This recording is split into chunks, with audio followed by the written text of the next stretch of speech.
Hey guys, what's up? In this video, I'm going to be showing you what is on my iPhone. Stay tuned.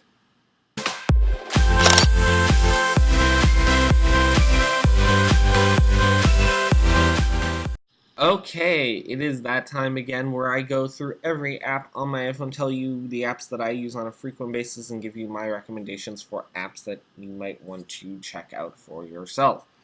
So, kicking things off is the calendar app. I think in the entire time I have owned an iPhone, I don't think I've ever moved calendar out of that spot. It has always been up at the top, left corner of the first screen. It's an app I jump into quite a bit, so it's just easy to get to. Right next to it is Photos.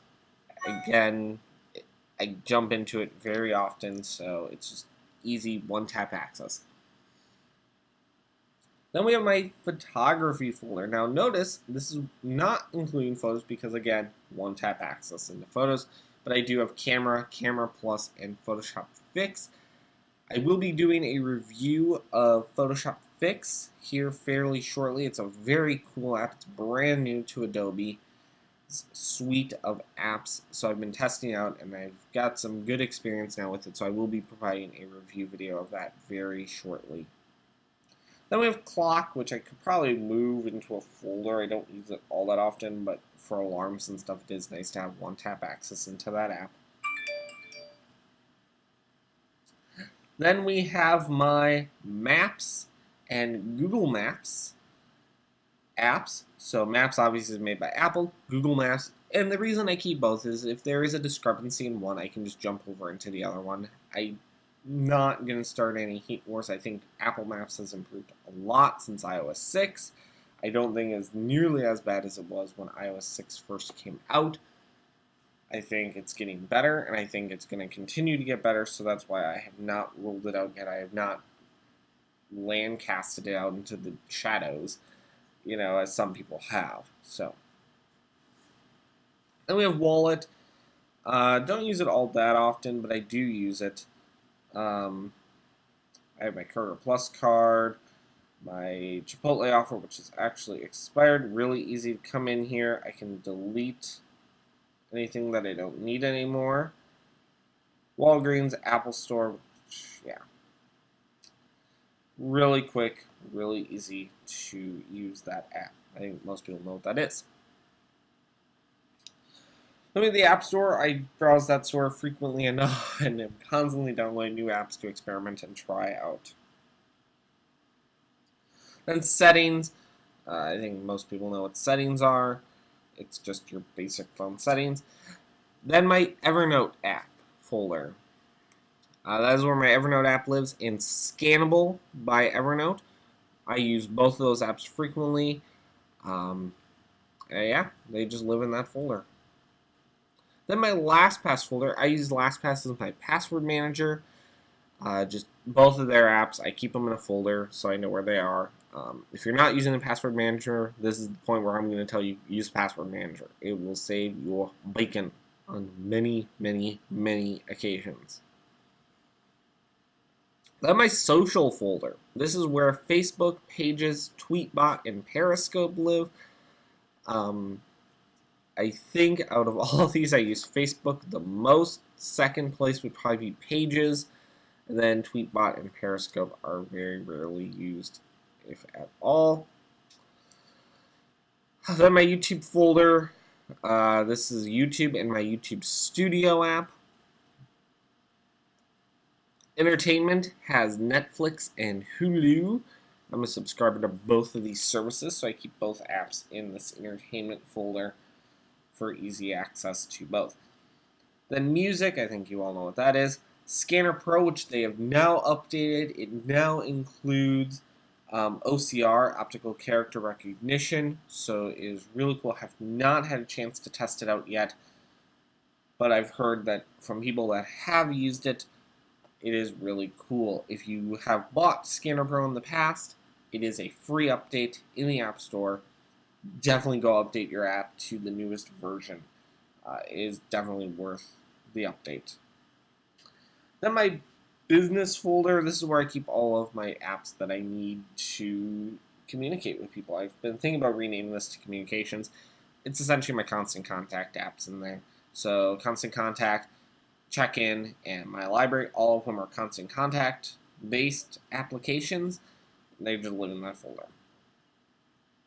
Manual is another camera app, which I've been playing around with. Haven't moved into the folder yet because I've just been testing it. I'm not sure if I'm going to keep that or not.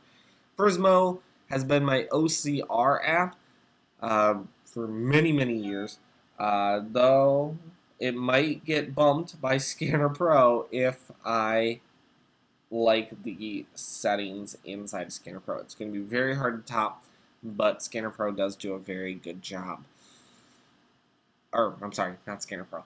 Prismo does a very good job at optical character recognition. I don't know. We're going to see what happens. Anchor, really cool new social network app, which I need to move into my social folder. Just haven't done it yet. Appear IN, I'm going to be doing a video on. It is essentially a social network. It's not even a social network. It's a video conferencing service. It's free, but you can have essentially up to 8 people in a conference call. And it's got screen sharing and all sorts of great little tools. I've used it twice now, and both times I've used it, I have thought it's so much easier than Skype. All I had to do was send people a link, either through Facebook or through email.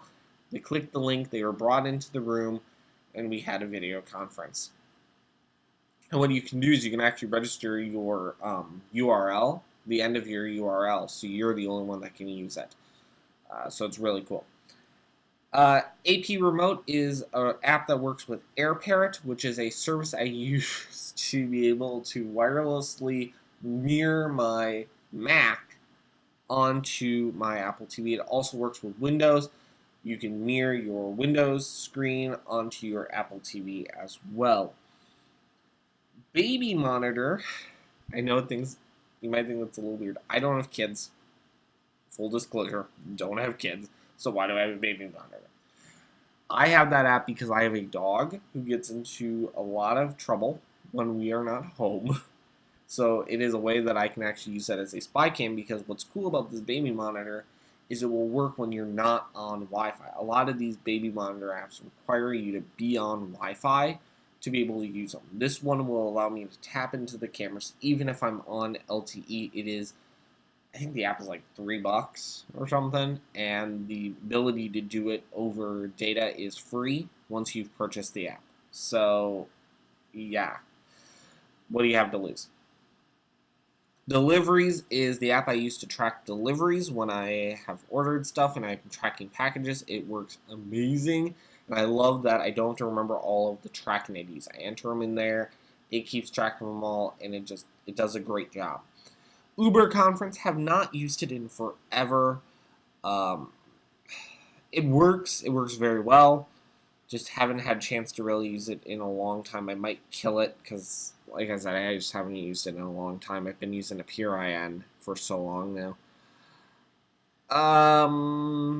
Extras, these are all the apps that Apple gives you that I cannot delete, so I just keep them there.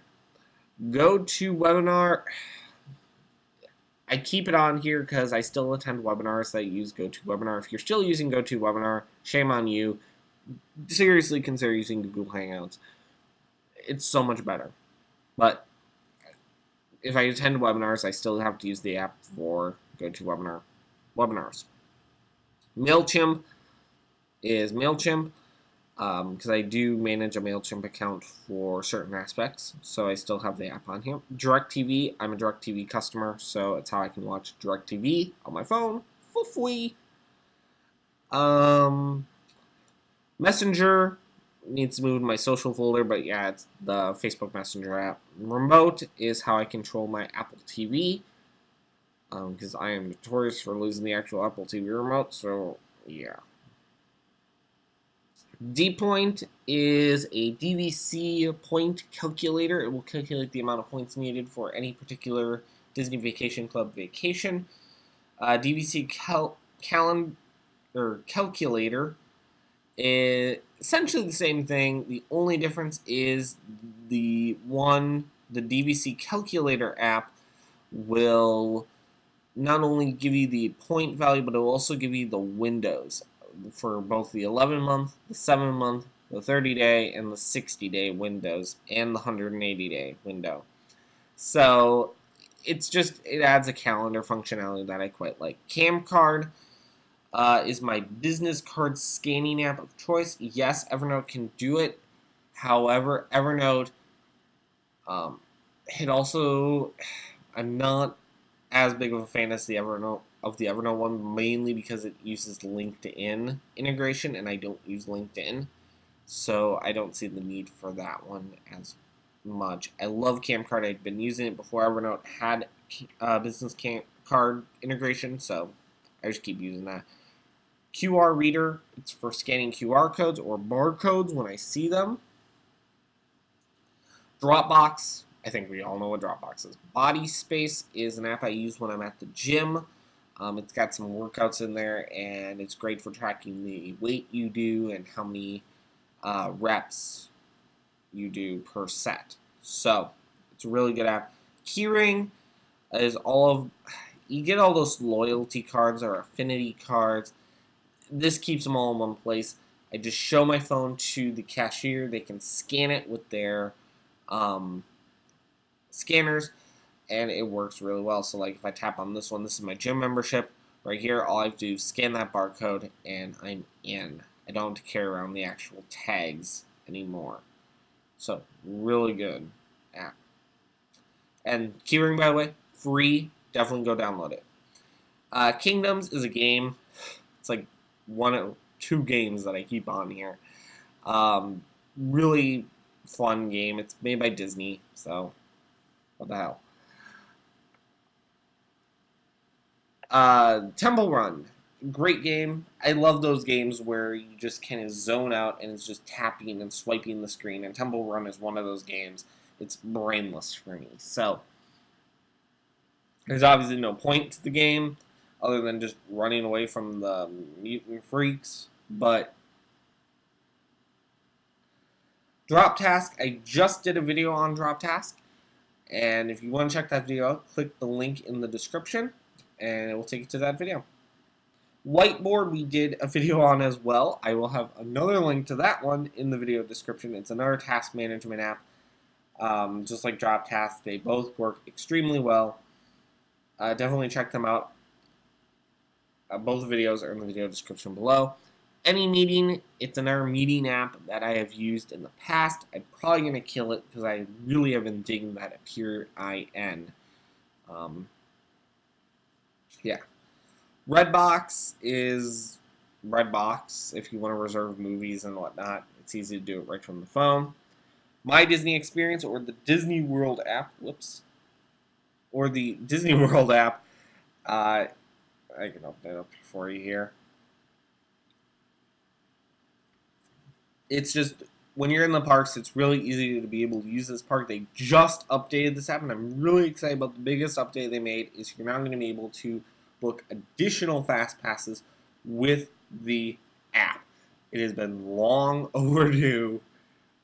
Up until recently, you have only been, essentially the way it worked at Disney was once you got your first 3, you can make those through the app. But once you use those 3, you had to go back to a kiosk to get an additional fast pass. There was one additional fast pass once you used your 3, and once you used the 4th one, you could get a 5th, 6th. Now they've changed it to where once you've gone on one of your fast pass attraction rides, you can immediately go into the app and book an additional fast pass. So really great app.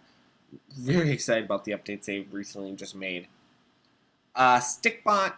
If you haven't heard about Stickbot, he is a toy you can purchase. I think he's like $19 on Amazon. And he essentially comes with a cardboard green screen or blue screen. The Stickbot app will allow you to record a little video, and you can make little movies with it, and it automatically does the green screen or blue screen. Haven't used it really much yet.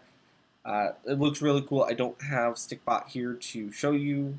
I'm sorry. So, yeah. Tap-a-lap is great if you're on a track. So, let's say I was running on a track. Unfortunately, they haven't updated this app, so it's still formatted for a 3.5-inch screen. I don't know if they're ever going to update it, but for right now,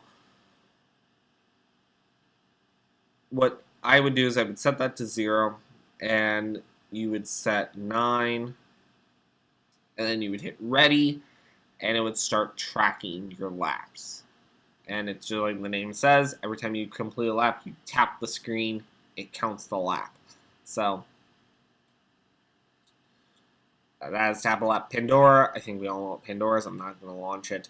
Desk Connect, I just downloaded it literally this morning. Have not had a chance to use it yet, so I will have more information on that soon. Wunderlist, have done a video on it.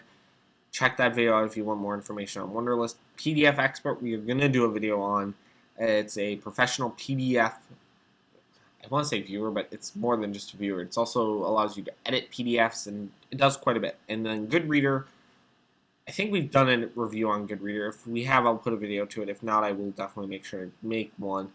But it's essentially like PDF Expert before I knew about PDF Expert. I've used it for years on the iPad, and they just released it so it's a universal binary for the iPhone, so I downloaded it on here. And then the last one is not an app, but I'm a webmaster for a local Boy Scout council, so their website is just a shortcut on my screen. So that is everything on my iPhone, with the exception of the very bottom is Phone, Messages, Safari, and Mail. That is everything on my iPhone. At the present time, my iPhone's constantly changing. I'm always updating these videos, so check back in about 3 to 4 months, and I'll probably have a new video updating everyone on that. So, and then in a couple more months, I'm gonna probably have the new iPhone, the iPhone 7, when it comes out later this fall. So, stay tuned for that as well. As always, make sure to like, subscribe, and comment, and I will see you guys in the next video. Peace!